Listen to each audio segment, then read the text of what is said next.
Good morning dear, this is global college of law. आज हम लेकर आए हैं आपके लिए बहुत ही सिंपल और इम्पॉर्टेंट टॉपिक। एक ये जनरल इंट्रोडक्शन है इंडियन कॉन्ट्रैक्ट एक्ट 1872 का। इसमें हम आपको बताएंगे कि क्या क्या एसेंशियल्स होना चाहिए एक वैलिड कॉन्ट्रैक्ट। जैसे कि हम इंडियन कॉन्ट्रैक्ट एक्ट की बात कर रहे हैं, आपको तो पता होगा कि इनेक्ट हुआ था 25 अप्रैल 1872 में, और इसका जो एग्जिस्टेंस था वो था 1 सितंबर 1872। ये अप्लाई होता है होल ऑफ इंडिया पर।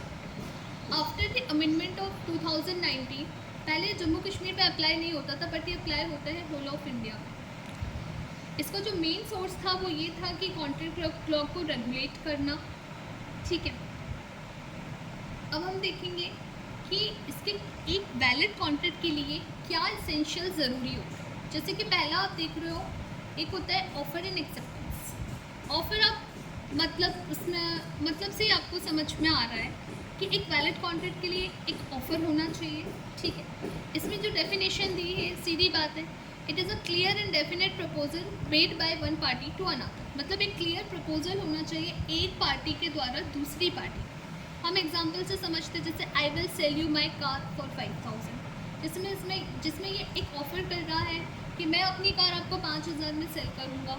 ठीक है, दूसरी पार्टी से। इसका मतलब क्या हुआ कि ये एक ऑफ़र दे रहा है। ठीक है, इसका अगर हम अच्छे से ऑफ़र को समझेंगे, जैसे कि इनविटेशन टू ऑफ़र, अगर हम इसके टाइप्स देखें, इनविटेशन टू ऑफ़र मतलब होता है जैसे कि विंडो शॉपिंग। अगर आप किसी मॉल में गए एंड अगर आपको कोई पसंद आते हैं क्लोथ्स, तो it's like a invitation to offer. Then इसका सेकेंड आता है एक्सेप्टेंस।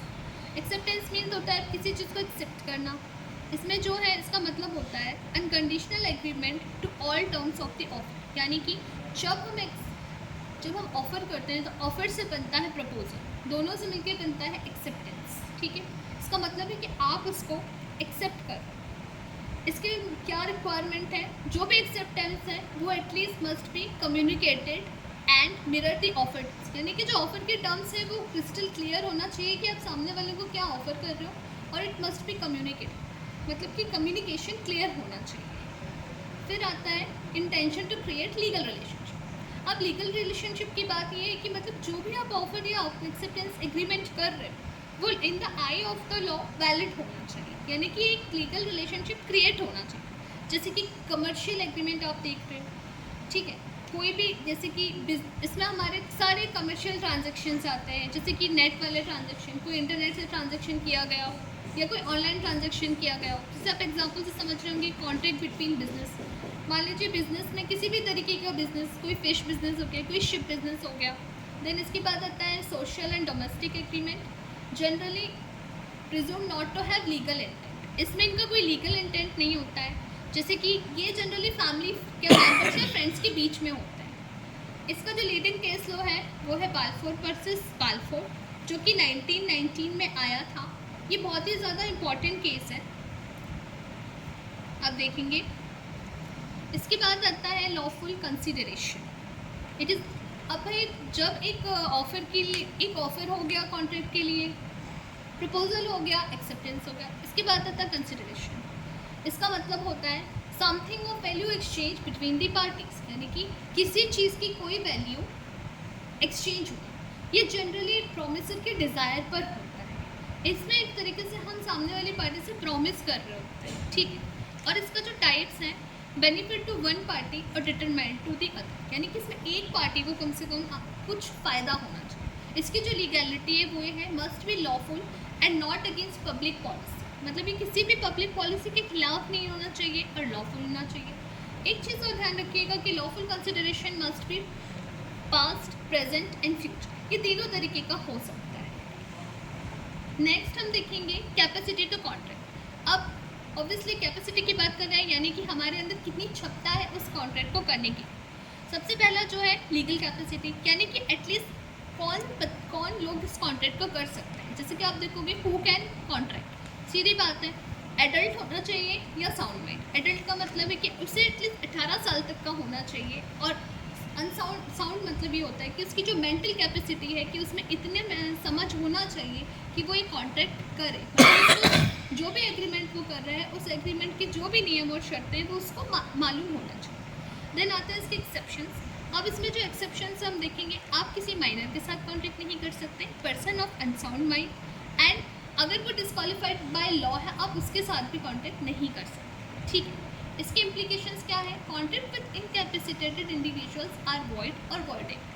सीधी बात है, अगर आप इन तीनों में से किसी के भी साथ में कॉन्ट्रैक्ट करेंगे तो वॉइड होगा, यानी कि शून्य, या वॉइडेबल यानी कि शून्य का।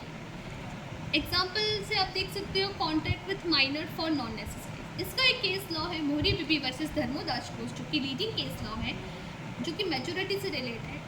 उसमें कहा गया था कि अगर आप किसी भी माइनर से किसी भी तरीके का कॉन्ट्रैक्ट करेंगे तो वो वॉइड हो। फिर आता है फ्री कंसेंट। सबसे इम्पॉर्टेंट चीज़ जो है वो है फ्री कंसेंट। इसमें जो भी कंसेंट होना चाहिए वो भी फ्री होना चाहिए, without coercion, undue influence, fraud और मिसरिप्रेजेंटेशन।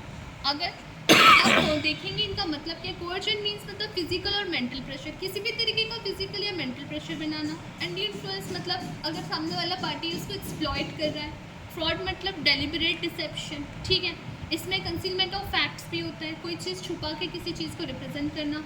मिसरिप्रेजेंटेशन मतलब होता है false statement believe to be true, मतलब ऐसा कोई स्टेटमेंट जो कि झूठा था लेकिन हम सामने वाली पार्टी को उसे ट्रू बना के पेश कर रहे हैं। एग्जाम्पल देख लीजिए, जैसे a contract signed under that threat is void. अगर कोई थ्रेट के अंदर कोई कॉन्ट्रैक्ट किया जाता है तो वो वॉइडेबल, यानी कि अगर हम देखेंगे कि अगर कोअर्जन, अनड्यू इन्फ्लुएंस क्या फ्रॉड के थ्रू या मिसरिप्रेजेंटेशन के थ्रू कोई अगर आप एग्रीमेंट कर रहे हैं तो वो वॉइडेबल। ठीक है, इसके बाद हमारा आता है लॉफुल ऑब्जेक्ट। ठीक है, अब लॉफुल ऑब्जेक्ट सीधी बात है कि भाई ऑब्जेक्ट आपका लॉफुल होना चाहिए। इसका पर्पस है, तो purpose of the contract must भी लीगल होना चाहिए, जैसे कि लीगल सर्विसेज और लॉफुल ट्रांजैक्शन। ठीक है, सेकेंड है पब्लिक पॉलिसी, किसी भी पब्लिक पॉलिसी के अगेंस्ट नहीं होना चाहिए, नहीं तो वो वॉइड होगा। एग्जाम्पल है जैसे कॉन्ट्रैक्ट फॉर इलीगल एक्टिविटीज़। सीधी बात है, अगर हम एग्जाम्पल से समझेंगे तो एग्जाम्पल लाइक अगर आप कोई ड्रग्स और ड्रग्स के साथ अगर आप कोई कॉस्मेटिक बेच रहे हो तो इसमें लॉफुल ऑब्जेक्ट क्या है, यानी कि कॉस्मेटिक बेचना लॉफुल ऑब्जेक्ट है, ड्रग्स बेचना इलीगल ऑब्जेक्ट। ओके, देन आता है certainty and possibility of the performance. किसी भी एग्रीमेंट को करते वक्त एटलीस्ट उसकी सर्टेनिटी और पॉसिबिलिटी होना ही ज़रूरी है। अगर वो कॉन्ट्रैक्ट की पॉसिबिलिटी नहीं है, यानी कि वो परफॉर्म नहीं होगा, तो उसका कोई वैल्यू नहीं। जैसे कि सर्टेनिटी के लिए टर्म्स जो भी है वो क्लियर और डेफिनेट होना चाहिए। एग्जाम्पल हम देखेंगे, जैसे सामने वाले को जो सेल्स कॉन्ट्रैक्ट है उसका एग्जैक्ट प्राइस और क्वांटिटी पता होना चाहिए। फिर आता है possibility. Possibility must be feasible and not impossible, मतलब हर हाल में पॉसिबल होना चाहिए कि वो एक्ट परफॉर्म हो, जैसे डिलीवरी ऑफ गुड्स। ठीक है, इसके बाद आता है लीगल फॉर्मेलिटीज़।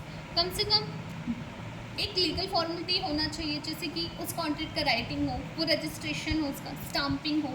ठीक है, इसमें रियल एस्टेट ट्रांजेक्शन आता है। नॉन कंप्लायंस में देखेंगे, जैसे कम से कम जो भी उसकी कंडीशन है वो फुलफिल होना चाहिए, जैसे कि failure to meet formalities can render a contract void और अनफोर्सिएबल। जैसे कि आपको पता है कि भाई अगर हम कंडीशन नॉर्म्स पूरे नहीं होंगे तो वो कॉन्ट्रैक्ट वॉइड हो जाए, यानी कि अगर हम कोई भी कॉन्ट्रैक्ट कर रहे हैं तो उसकी फॉर्मेलिटीज सबसे पहले पूरी करना चाहिए। ठीक है, इसके बाद हम कुछ केसेस देखेंगे, ये लीडिंग केस लॉ है, जैसे कि कार्लेल versus carbolic smoke ball company. इसमें ये बोला गया था, यूनिलेटरल उस कॉन्ट्रैक्ट की बात करी गई थी, यानी कि अगर कॉन्ट्रैक्ट यूनिलेटरल टाइप के हैं तो वो क्लियर होना चाहिए। उसमें मतलब आप जो भी ऑफर एक्सेप्टेंस कर रहे हैं it should be clear, confusion वाली सिचुएशन नहीं होना चाहिए। फिर आता है हेडली वर्सेस बैक्सेंडे। इसका मतलब है कि defines कॉन्सिक्वेंटल damages in breach of contract cases. ये कॉन्सिक्वेंटल डैमेजेस की बात करता है कि अगर आपने कोई कॉन्ट्रैक्ट का ब्रीच किया है तो आपको कितना डैमेज हुआ है ये बताएगा। देन आता है पिनल्स केस 1602। इसका मतलब है एड्रेसेस पार्ट पेमेंट ऑफ डेब्ट एंड कंसिडरेशन, यानी कि यहाँ पे पार्ट पेमेंट की बात कर रहा है और पार्ट पेमेंट कंसिडरेशन की बात कर रहा है। ठीक है, तो ये थे कुछ इम्पॉर्टेंट पॉइंट्स जिसके लिए जो कि एक वैलिड कॉन्ट्रैक्ट के लिए होना बहुत ज़रूरी है। Thank you.